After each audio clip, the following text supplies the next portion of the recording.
Rolling with 20-year-olds when you're 56 isn't about proving that you're tougher, it's about playing a different game and winning in ways that most people don't even notice. Over the years, I've learned that the secret to longevity in Brazilian Jiu-Jitsu has nothing to do with keeping up with younger guys and everything to do with adapting your approach.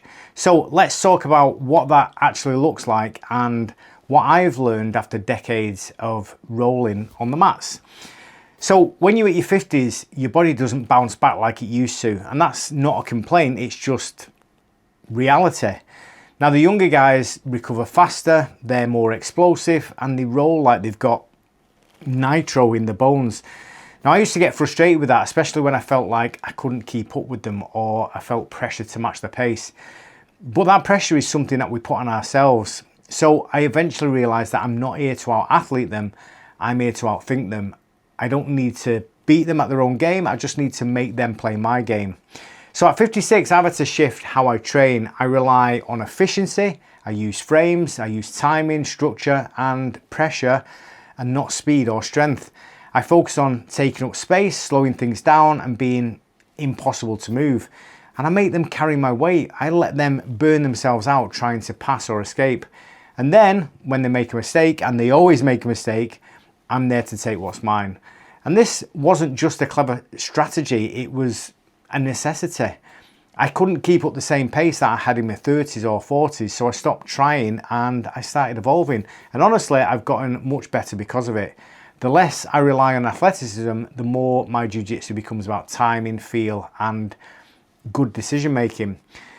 Now, those are the things that actually last. Those are the tools that allow you to roll well into your 60s and beyond. Now, someone left a comment on one of my recent videos and I want to respond to that comment directly. So he said, "Gotta disagree with your very first point respectfully.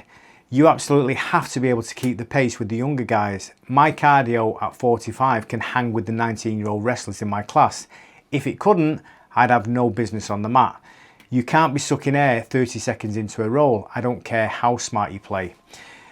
Now, I fully respect that opinion, and you know, if your cardio lets you go toe-to-toe with explosive 19-year-olds, then that's impressive, good for you.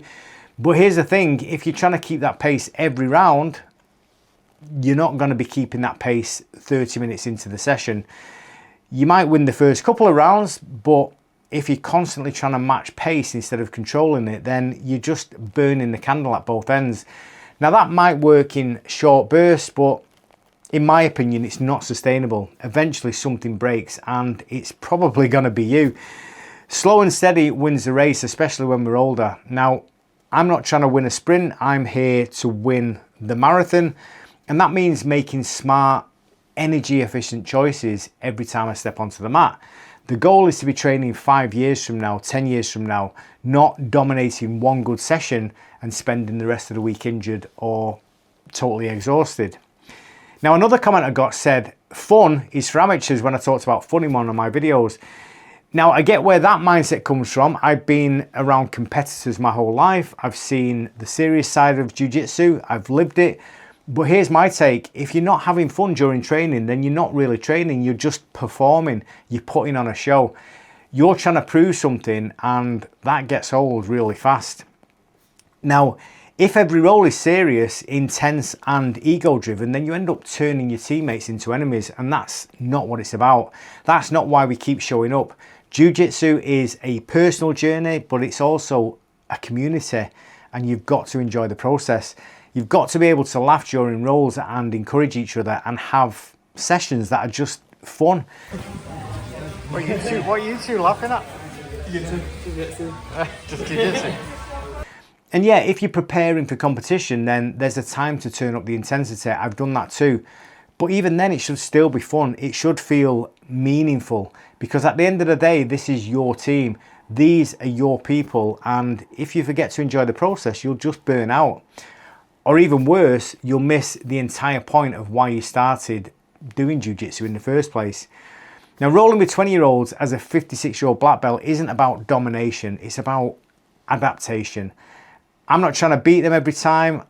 I'm not trying to beat them at their own game. I just make sure they never pull me out of mine. Now, I'm here to express everything that I've learned without destroying my body in the process.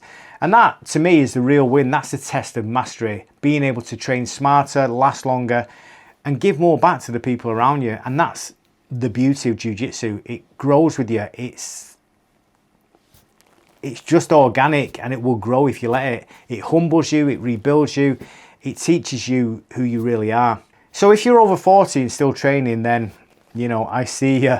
And if you're just starting, then welcome aboard. This path is yours for the taking, and it's one of the most rewarding journeys that you'll ever take. So let me know in the comments how you approach rolling with younger grapplers. What's worked for you? What's changed over time? And if this video hits home for you, then hit like, subscribe. There's plenty more to come.